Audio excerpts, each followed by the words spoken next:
بسم الله الرحمن الرحيم. السلام عليكم ورحمة الله وبركاته. ازيكم يا جماعة، عاملين ايه؟ النهاردة ان شاء الله في فيديو جديد هكلمكم فيه عن جهاز جبته مؤخرا. هقول لكم فيه بما يرضي الله مميزاته وعيوبه، لان دلوقتي انتوا عارفين الاجهزة الكهربائية بقت غالية موت. ففي حاجات بتتجاب بتكون ترند او تقاليع كده، الواحد بيجيبها وبعد كده بيجيبها بفلوس كتير جدا، وهي دلوقتي بقت بفلوس كتير اكتر كمان من لما انا جبتها، وبتطلع ان هي ملهاش اي لازمة. وفي حاجات بتتجاب بتبقى ليها لازمة كويس جدا. فانا هحكي لكم عن تجربتي بالعيوب والمميزات مع القلاية الكهربائية. أنا لما جت بنتي عملت عملية التكميم وبدأنا بقى رحلة العلاج ما بعد التكميم، وإزاي إن هي نوصلها بقى للوزن المثالي، وإزاي إن هي تبدأ تاكل أكل صحي وهكذا وهكذا. فكانت طبعا من أولوياتي إن أنا لازم أجيب لها القلاية الكهربائية علشان إن هي تبطل تاكل أي حاجة فيها مقالي وزيوت وكلام زي ده. فعلا جبنا القلاية الكهربائية، ماركة كويسة جدا، وكانت سعرها يعني جايب 2000 تقريبا. جبناها وبدأنا معاها، جبنا الزيت اللي هو اللي بيترش، علشان هي بتحتاج نقط زيت بسيطة بس عشان ايه الأكل ما يلزقش في القلاية نفسها. وتاني حاجة جبنا ورق الزبدة عشان أي حاجة عايزة تتقلى تتحط على ورق الزبدة ومن فوق يترش زيت. عملنا كده فعلا، عملنا مع بطاطس فارم فريتس، تمام. عملنا مع بتنجان رومي، عملنا مع الفراخ اللي هي بتاعت كوكي والحاجات دي، اللي هي الناجتس والبوب كورن وكده، عشان حاجات صغننة شوية.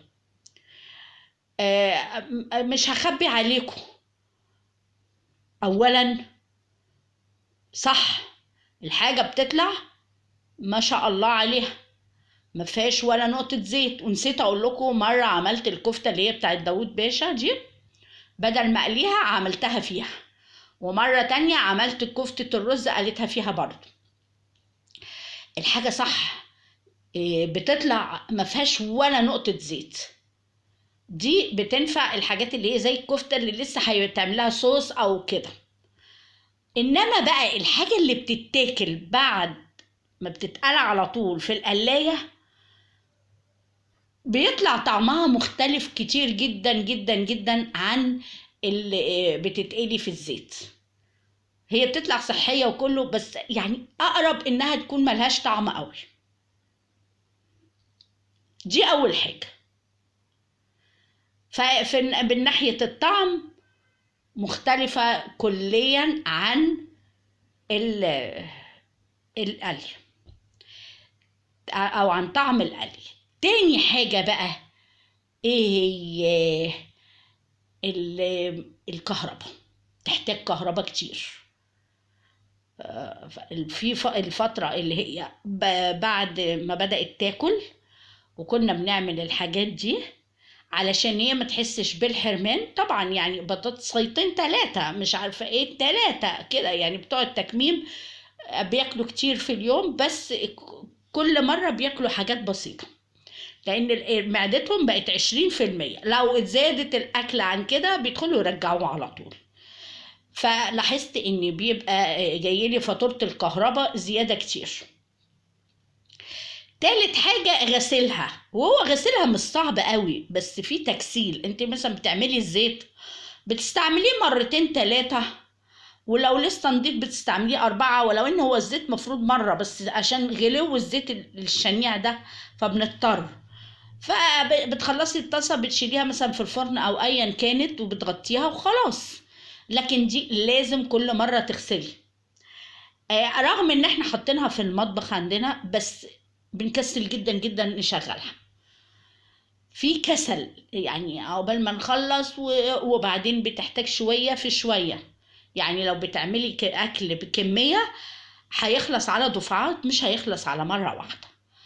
فأنا بنصح أي حد نازل يشتري القلاية الكهربائية يفكر كويس هل هي هتفيده ولا لأ، لأن القلايات وصلت لتلاتة واربعة وخمس تلاف جنيه دلوقتي وأكتر والله، لأن الحاجات الكهربائية زادت بنسبة 200 و300%. فشوف تنفعك ولا لأ الأول قبل ما تجيبها. دي كانت تجربتي مع القلاية الكهربائية، ولو رجع بيا الزمن ان انا اشتريها او لا، غالبا لا، ما كنتش هشتريها. طب البنت كانت هتاكل الحاجات دي ازاي؟ في بدايل، ممكن الحاجات دي تتحط في الفرن وتطلع معمولة عادي من غير ما تستعملي لها قلاية وكده. ده كان فيديو بتاعي النهاردة، وكل مرة هقول لكم تجربتي مع نوع معين من الحاجات اللي أنا جبتها، وإذا كنت ندمت عليها أو ما ندمتش. وكده لغاية هنا الفيديو بتاعي خلص، وأنا أتمنى لو سمحتوا أي حد يشوف الفيديو بتاعي يشترك في القناة ويعمل لي شير ولايك، لأن دي بإذن الله هتبقى القناة مصدر رزقي، وأكون شاكرة جدا جدا تكرم حضراتكم بسماعي والاشتراك في قناتي. فضلا وليس أمرا، لايك وشير واشتراك في القناة، وأستودعكم الله وأسيبكم في رعاية ربنا بإذن الله، والسلام عليكم ورحمة الله وبركاته.